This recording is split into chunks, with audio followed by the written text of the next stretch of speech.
नमस्कार। तो अगर भारतीय रेलवे में एक शानदार करियर बनाने का सपना है तो समझिए एक बहुत बड़ी खुशखबरी आ गई है। जी हाँ, रेलवे ने 2025 के लिए, जिसका सबको इंतजार था, ग्रेजुएट लेवल एनटीपीसी मतलब नॉन टेक्निकल पॉपुलर कैटेगरीज की भर्ती की घोषणा कर दी है।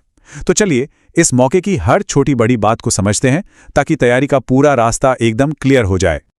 एक बात साफ कर दें, ये जो भी जानकारी हम देख रहे हैं ये सीधे रेलवे भर्ती बोर्ड की ऑफिशियल नोटिफिकेशन यानी CEN संख्या 06/2025 पर आधारित है। तो यहाँ बताई गई हर एक डिटेल पर पूरा भरोसा किया जा सकता है, ये 100% सटीक है। और सबसे पहले वो नंबर जिसका सभी को बेसब्री से इंतजार था। कुल पद हैं 5810। जी हाँ, 5810 पद। ये वाकई में भारतीय रेलवे में एक जबरदस्त करियर शुरू करने का बहुत बड़ा मौका है। चलिए फटाफट देख लेते हैं कि आगे हम किन किन चीजों पर बात करने वाले हैं। हम इस मौके को समझेंगे, फिर योग्यता, सिलेक्शन प्रोसेस, अप्लाई करने का तरीका और आखिर में कुछ बहुत जरूरी तारीखें और सलाह पर बात करेंगे। सब कुछ स्टेप बाय स्टेप। तो सबसे पहला और सबसे जरूरी सवाल जो मन में आता है वो ये कि कौन कौन इन पदों के लिए आवेदन कर सकता है। चलिए इसी सवाल में थोड़ा और गहरा उतरते हैं और देखते हैं कि योग्यता की शर्तें आखिर हैं क्या। सबसे पहली और सबसे बेसिक शर्त है पढ़ाई लिखाई यानी एजुकेशनल क्वालिफिकेशन। इसके लिए किसी भी मान्यता प्राप्त यूनिवर्सिटी से ग्रेजुएशन की डिग्री होनी जरूरी है। हाँ, जो उम्मीदवार फाइनल ईयर में हैं उन्हें ऑफिशियल नोटिफिकेशन को जरा ध्यान से देखना होगा ताकि ये पक्का हो जाए कि वो अप्लाई करने के लिए एलिजिबल हैं या नहीं।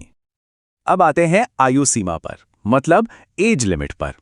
तो 1 जनवरी 2026 तक उम्र 18 से 33 साल के बीच होनी चाहिए।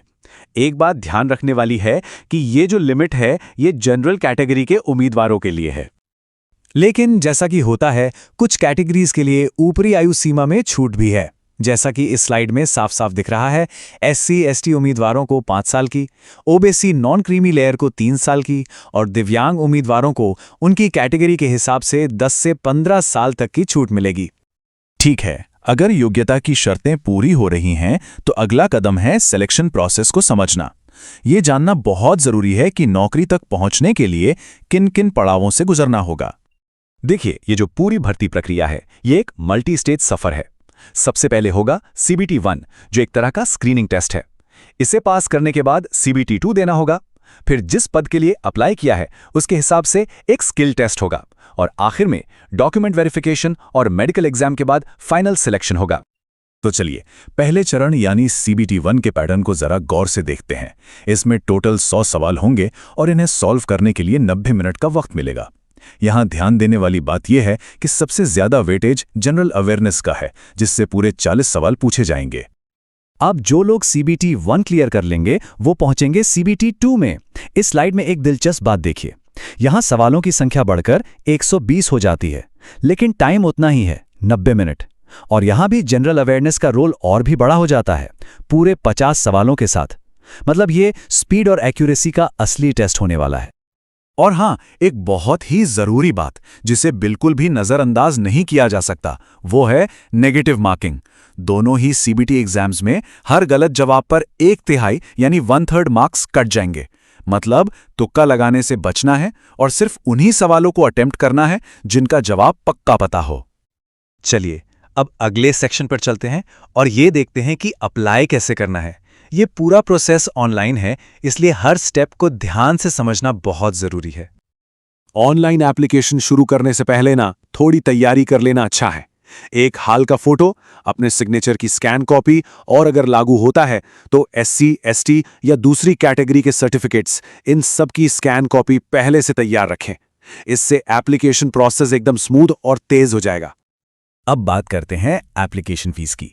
जनरल कैटेगरी के लिए ये 500 रुपए है, जिसमें से 400 रुपए CBT 1 में बैठने के बाद वापस आ जाएंगे।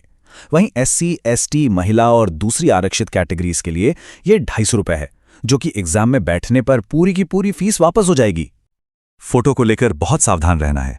जैसा यहां दिख रहा है, फोटो एकदम लेटेस्ट, कलरफुल और सफेद या हल्के बैकग्राउंड वाला ही होना चाहिए। याद रखिए, एक गलत फोटो की वजह से पूरा एप्लीकेशन रिजेक्ट हो सकता है। ये एक बहुत ही जरूरी वार्निंग है। एक बार जब अकाउंट बन गया तो जो मोबाइल नंबर और ईमेल आईडी रजिस्टर किया है उसे बदला नहीं जा सकेगा। इसलिए सारी जानकारी बहुत ही ध्यान से भरें, क्योंकि पूरी भर्ती प्रक्रिया के दौरान सारा कम्युनिकेशन इन्हीं पर होगा। तो अब हम अपने आखिरी सेक्शन में आ गए हैं, जहां हम सबसे ज़रूरी तारीखों और कुछ फाइनल टिप्स पर नज़र डालेंगे, ताकि ये सुनहरा मौका किसी के हाथ से न जाए। इन तारीखों को तो अपने कैलेंडर में अभी के अभी मार्क कर लीजिए। ऑनलाइन एप्लीकेशन 21 अक्टूबर 2025 से शुरू होगी और 20 नवंबर 2025 को बंद हो जाएगी। फीस पेमेंट और फॉर्म में करेक्शन के लिए भी बहुत लिमिटेड टाइम मिलेगा। लास्ट डेट का इंतजार तो बिल्कुल भी नहीं करना है। और आखिर में कुछ ज़रूरी सलाह, हमेशा ऑफिशियल आरआरबी वेबसाइट से ही अप्लाई करें।